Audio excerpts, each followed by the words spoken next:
What is going on, everybody? Today we're going to be looking at what is happening in Brampton, Mississauga, and Vaughan. And you will not believe what is going on with those house prices. I want you to guess which city you feel has declined the most in the last month and which one has declined the most since January of 2023. As most of you know, the Bank of Canada has increased rates in the month of June by a quarter point. But in their last meeting, they decided to hold for it, thank God, and now they're going to watch and see.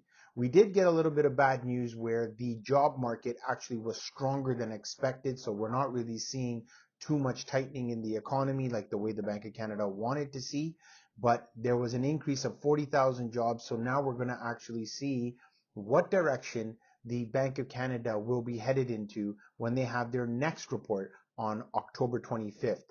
Following that October 25th announcement, we will have another one on December the 6th. Based on the data that we've received right now, a lot of it's going to be tied to what's happening in the US, because if the US decides to increase rates because their economy is too hot, even though our economy is sluggish or slowing down, we may have no choice but to increase rates. Let's just take a look at how the real estate markets are performing in Brampton, Mississauga, and Vaughan, and let's see exactly where those prices could be headed. I have been scrutinizing the Brampton and Vaughan markets aggressively, and I'm seeing a lot of overpriced homes. I'm seeing a lot of homes that are basically being terminated, then they relist for obviously a lower amount. Agents really need to pick up on knowing exactly where this house market is headed into, because you are actually hurting your clients by not marketing the home at the correct price. Quick story, there was a home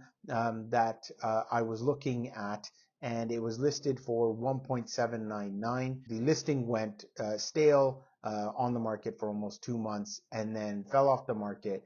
They terminated that listing, relisted the home at 1.699. End of this video, I'm going to tell you exactly what the price of that home sold for. From 1.799, it went down to 1.699. What price did it sell for eventually? Hi, I'm Paul Sawhney. I am a realtor, mortgage specialist, and real estate investor here in the GTA. I provide these monthly market updates to help you arm yourself so that you know exactly what your home is potentially worth. If you would like, book a call via my Calendly link, and the details are below, and we can go over all things real estate. I provide a all-encompassing service where we can assist you with your purchase or sale of your home, all the way to getting it financed so that you're in your home with your keys without any stress. Let's get into those numbers. So let's take a look at those numbers for Brampton, Ontario. 1, 2, 3, 4.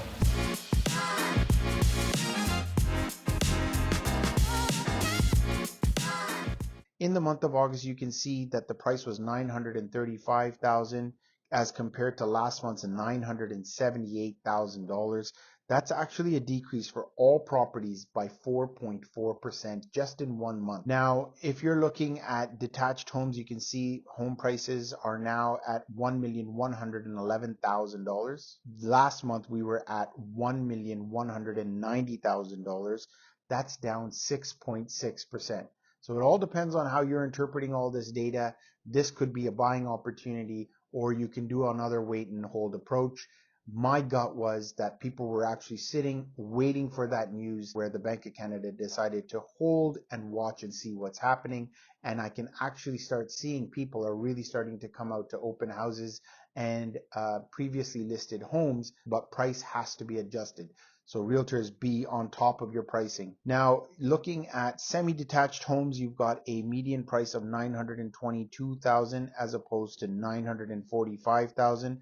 We are down 2.4% there in the month. Freehold towns, you've got $888,000 versus last month's $885,000. That's only down 0.2%. And condo towns, we've got a $715,000 median price versus 710 last year. So we have our first slight uptick there of 0.7%. Again, if you've watched any of my previous videos, you'll know that just because the overall statistic is telling us that the market is either up or down, whatever way it's trending, does not necessarily mean that every dwelling type within that city has followed the same direction.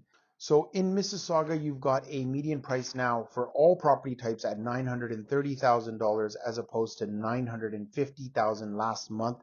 That's a decrease of 2.1%. Detached homes, you can see here, median price is 1.350 for the month of August. It was at 1.4 million. We're now down 3.5% there. Semi-detached, you've got $1,047,000, and that used to be $1,020,000.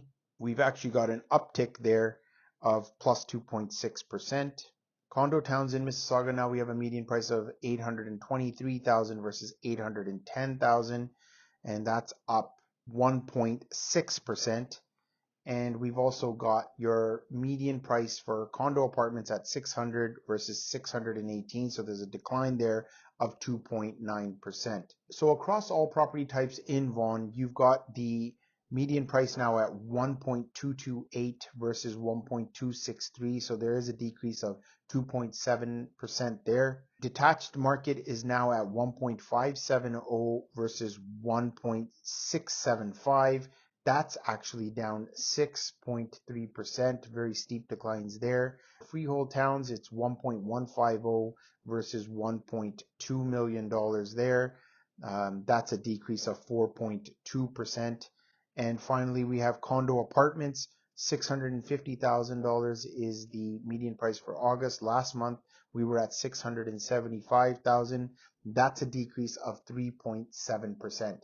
So one of the cool statistics here that I wanted to point out is that if you look at what's happened from June, from that rate hike to August, so we don't have the statistics, so we don't have September data to actually see, and my inclination is that you'll see a slight increase now because the Bank of Canada has held rates.